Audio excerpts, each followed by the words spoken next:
Hola, ¿qué tal? Muy buen día, mi nombre es Jorge Muñiz, muchas gracias por estar una vez más aquí en el canal. El día de hoy vamos a hacer algo muy interesante. Seguro que ustedes han escuchado alguna vez información referente a que los microorganismos que se encuentran en la taza del baño, en el retrete, pueden salir de ahí por algunos mecanismos y contaminar algunas superficies. Cuando escuchamos este tipo de información, a veces no estamos seguros de si es válida científicamente, si está respaldada o si es nada más una especie de mito urbano. Hoy vamos a revisar un artículo de unos investigadores del Reino Unido que se dieron a la tarea de probar esta teoría.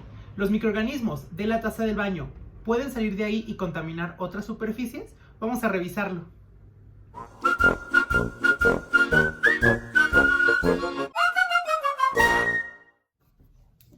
Bien, entonces vamos a revisar cómo se llevó a cabo esta investigación. Su objetivo principal es demostrar si los microorganismos pueden migrar desde adentro del retrete hacia superficies inmediatas, como sería el asiento del baño, hacia superficies ya dentro del mismo retrete, pero más alejadas, o a contaminar el aire o algunas otras superficies.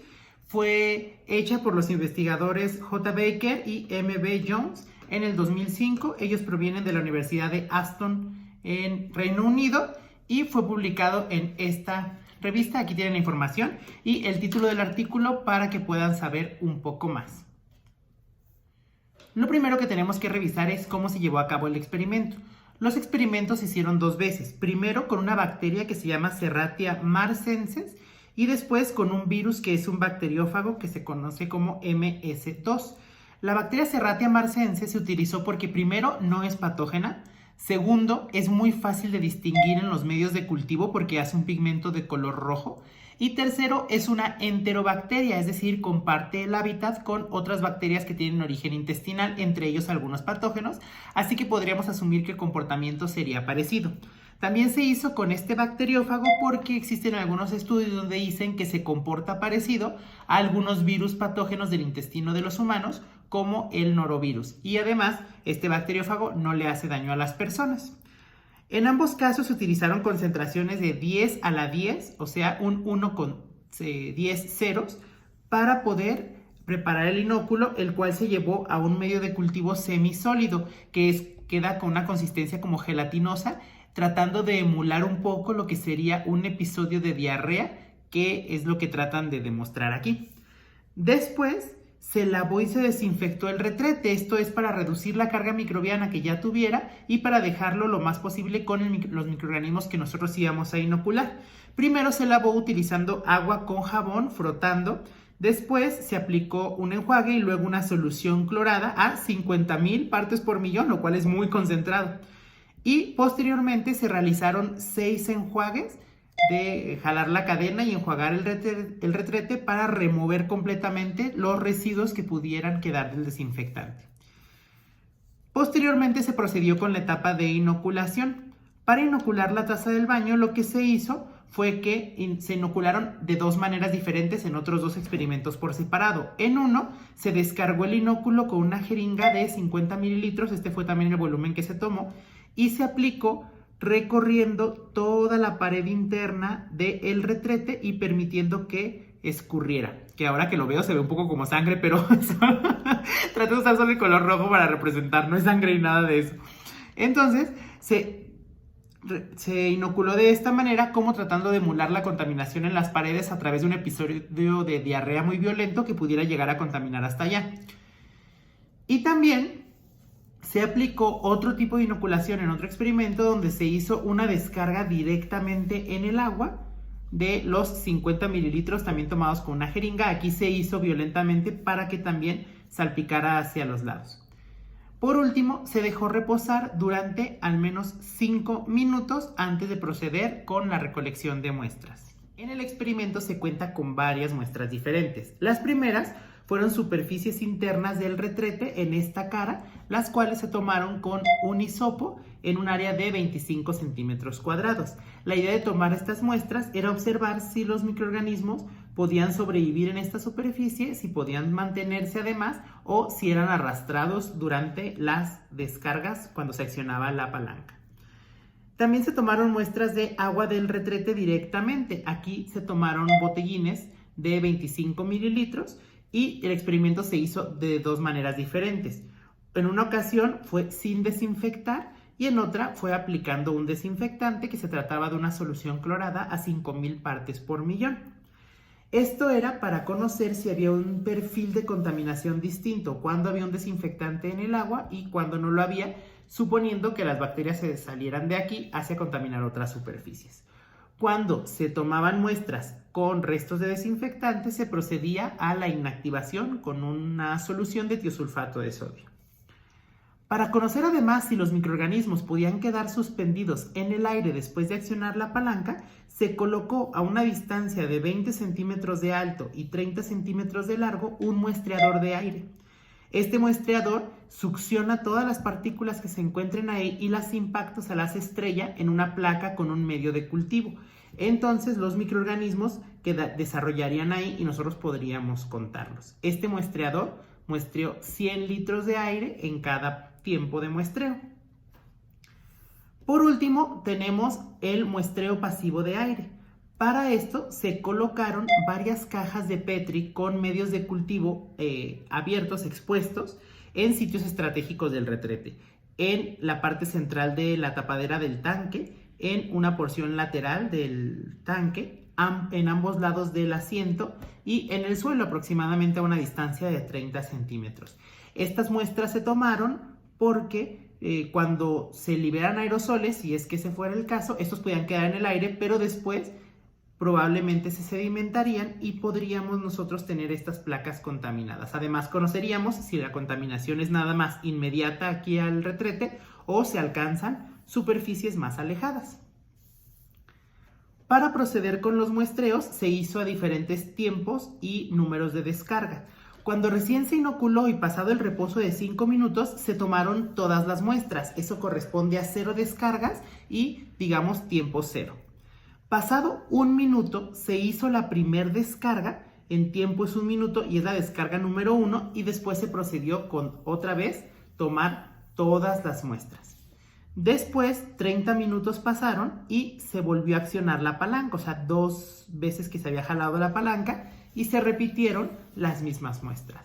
Y por último, se accionó por tercera vez la palanca, pasados 60 minutos y se volvieron a recolectar todas las muestras. Es decir, tenemos al menos 3 accionamientos de palanca en menos de 1 hora para conocer cómo es el perfil de contaminación durante todo ese tiempo. En la investigación los resultados tanto para la bacteria como para el virus fueron similares, así que voy a explicar todo en función de Serratia, la bacteria, que fue lo que se hizo primero, y las conclusiones del virus van a ser las mismas. Y ahora viene esta parte que es sumamente interesante. ¿Qué pasó primero con las muestras que se habían tomado del interior del retrete? Todas fueron positivas en un lapso desde el tiempo 0 hasta los 60 minutos. Y en las muestras que provenían del agua, todas fueron positivas también en el lapso desde los 0 hasta los 60 minutos. Cuando no se utilizaba un desinfectante, el nivel de bacterias que se cuantificó fue de 100 millones. Y cuando pasaron los 60 minutos, apenas se redujo a 1 millón. Esta reducción es de 2 logaritmos, es decir, el hecho de estar accionando la palanca y que se esté pasando agua limpia, sí reduce la carga microbiana, pero no lo suficiente. De 100 millones pasamos a 1 millón. Todavía permanecían, después de 1 hora y de 3 accionamientos, 1 millón de células bacterianas. Por otro lado, cuando se agregaba el desinfectante, la carga microbiana era de 100.000 células de la bacteria, y después de 1 hora se redujo hasta 1000. También se observó una reducción, pero si se fijan, todavía, a pesar de tener el desinfectante, podíamos encontrar cepas del microorganismo. Por lo tanto, la aplicación de un desinfectante no eliminó por completo a estas bacterias. En el caso del muestreador de aire que se encuentra localizado aquí, lo que él hace es tomar todo el volumen de aire que se encuentra en la zona circundante a la taza del baño. Así podríamos detectar si es que se liberan aerosoles, porque el muestreador de aire los succionaría y nosotros lo veríamos en los medios de cultivo. Aquí podemos comparar con respecto al tiempo. Cuando todavía no se accionaba la palanca y se tomaron muestras de aire, no se encontró a los microorganismos. Después de que se jaló la cadena una vez, que había pasado 1 minuto, encontramos en el aire 1400 unidades formadoras de colonia de Serratia, Después del segundo accionamiento a los 30 minutos, el aire tenía 75 unidades formadoras de colonia y después de 1 hora y 3 accionamientos teníamos 13. Este fenómeno se observó cuando no había desinfectante. Cuando sí teníamos desinfectante, inicialmente hubo 351 células, después 1 y después 2.6. Es muy interesante notar cómo, a pesar de tener un desinfectante, el retrete sí va a estar liberando microorganismos directamente. Claro, se reduce el riesgo porque es menor cantidad, pero el retrete va a estarlos liberando. Algo muy interesante que es nada más de esta investigación que no ocurre de manera cotidiana es que estos descargas del retrete obviamente no tenían la adición de más microorganismos. En nuestros casos nosotros jalamos la cadena una sola vez y la siguiente vez que la jalamos es porque hubo una nueva descarga de materia fecal. En este caso, a pesar de jalarla 3 veces en un lapso de 1 hora sin la adición de más contaminantes, nosotros podemos observar que se sigue encontrando a los microorganismos desde la descarga que se hizo al inicio, o sea, hace 1 hora. Nosotros no podemos, nada más por jalar la palanca, erradicar a los microorganismos. Y la aplicación del desinfectante reduce su cantidad, pero no garantiza su eliminación. Por último, en las muestras de superficies que se encuentran estratégicamente colocadas en el retrete y los alrededores, antes de bajar la palanca, todas las muestras serán negativas. Y desde que se jaló la primera vez, todas eran positivas y esta condición se mantuvo durante toda la hora y en todas las muestras. Estos valores que se encuentran aquí numéricos representan el valor a los 30 minutos cuando había 2 descargas. Los puse para que vean qué interesante. Podemos ver que tenemos 38 y 46 unidades formadoras de colonia en la parte superior del retrete, más o menos unos 2 logaritmos.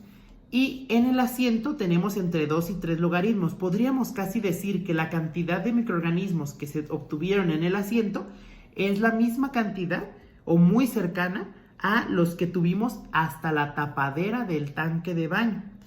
Y lo mismo se observó en el suelo a 30 centímetros del retrete. Es decir, que se liberó la misma cantidad en las inmediaciones del asiento que en superficies más alejadas. Por lo tanto, podemos garantizar que todo esto se ha contaminado. Si nosotros colocamos aquí algunos adornos o a lo mejor un cepillo para el cabello, quizás hasta un cepillo de dientes, en fin, todo lo que coloquemos aquí, tenemos certeza de que se va a estar contaminando con los microorganismos que salen de la taza del baño para que no coloquen nada en estas partes y su lavado y desinfección del retrete deberá abarcarlo todo con la misma frecuencia, no solamente concentrarse en esta zona, porque los microorganismos pueden salir de aquí hacia el exterior. Muy interesante, pero muy traumático a la vez. Bien, ¿qué podemos concluir de esta investigación? Primero, que los microorganismos sí son capaces de salir del retrete. Esto a través de gotas que quedan aerosolizadas, es decir, pequeñas gotas que quedan suspendidas en el aire por un periodo de varios minutos, dependiendo de cómo sea el ambiente. El clima, si hace mucho calor, si está muy seco, pues durarán un poco menos, si es más húmedo probablemente duren un poco más. Esas pequeñas gotitas pueden llegar a contaminar incluso el respaldo, la tapadera del tanque, el suelo, y entonces los microorganismos pueden llegar hasta estas superficies con accionar la palanca. Vimos además que incluso accionándola consecutivamente después de 1 hora, todavía seguían liberándose microorganismos de la descarga anterior. Otro aspecto muy importante es que nosotros podemos reducir este riesgo cuando tapamos el retrete y después accionamos la palanca. Los investigadores mencionan en la discusión que de todas maneras ellos no garantizan que sea 100% seguro hacer esto, debido a que siempre queda un espacio de algunos milímetros entre el asiento y la tapadera del baño por donde podrían liberarse aerosoles. Sin embargo, mientras menor sea el área, pues el riesgo probablemente sea menos y entonces será esa una mejor práctica. Otro aspecto también muy interesante fue el uso de desinfectantes. El utilizar un desinfectante clorado después de cada descarga redujo la carga microbiana en el agua del retrete, en las paredes internas y también en las superficies externas y en el aire.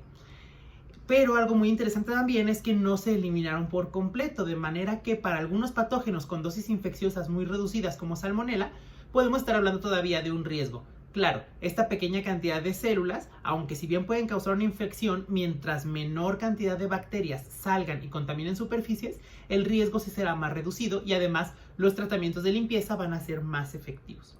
Entonces podemos implementar o tener como base siempre pastillas con cloro para que después de cada descarga se esté liberando un desinfectante. Pero recuerden que aún así las prácticas higiénicas no deben descuidarse porque el desinfectante no erradica a los patógenos completamente. Seguramente que ya lo están pensando, yo también lo pensé, que esto quizá lo podemos controlar muy bien en los baños en nuestra casa, pero en los baños públicos se dificulta por varias razones. Uno, muchos de ellos ni siquiera tienen tapadera para antes de accionar la palanca poder cerrarla. Y segundo, el mecanismo para accionar en algunas ocasiones es de pedal y en algunos otros es una pequeña palanca. Recuerden que aunque sea de palanca es muy importante que lo accionen de todas maneras con el pie. Si ustedes lo accionaran con la mano tendrían que agacharse y su cara quedaría sobre el retrete. Aquí el muestreador de aire estaba a una distancia de 30 centímetros de alto y 20 centímetros de distancia más o menos. Y pues más o menos a esa altura quedaría nuestra cara si nosotros accionamos la palanca con la mano. Y estaríamos contaminándonos con los microorganismos que se desprendan directamente del retrete. Los nuestros y los de quién sabe cuántos, porque ya vimos que después de 1 hora y 3 accionamientos de palanca, todavía siguen liberándose microorganismos de la descarga anterior. Lo mejor que podemos hacer al utilizar el baño, sea público o privado, es lavarnos las manos. Si bien otras superficies de nuestro cuerpo podrían contaminarse, las manos son más propensas a dispersar la contaminación y nosotros al llevárnoslas a la cara, a los ojos, podríamos autoinocularnos un patógeno y pues causarnos una infección. De esta manera, ese lavado de manos, como siempre, una práctica sumamente recomendada. En el caso en el que nosotros tengamos el control del lavado y desinfección de un baño, como el de nuestras casas, es muy importante aplicar agua y jabón para remover la suciedad, tanto en el retrete como en las zonas aledañas, y además aplicar un desinfectante también en el retrete y en las superficies alrededor con la mayor frecuencia posible para reducir los riesgos. Quiero aprovechar antes de irme, ya se me andaba olvidando, próximamente vamos a dar un curso sobre herramientas digitales para modelar el crecimiento microbiano. Hoy por hoy contamos con un montón de herramientas que nos permiten predecir cómo se van a multiplicar los microorganismos, cómo se van a inactivar ante ciertas medidas de control, sin siquiera tener un laboratorio ni sembrar a las bacterias. Podemos utilizarlo si conocemos algunas características físico-químicas de los productos y podemos utilizar softwares para plantear el modelado. Estos son reconocidos incluso como una manera de validar un proceso o una medida de control.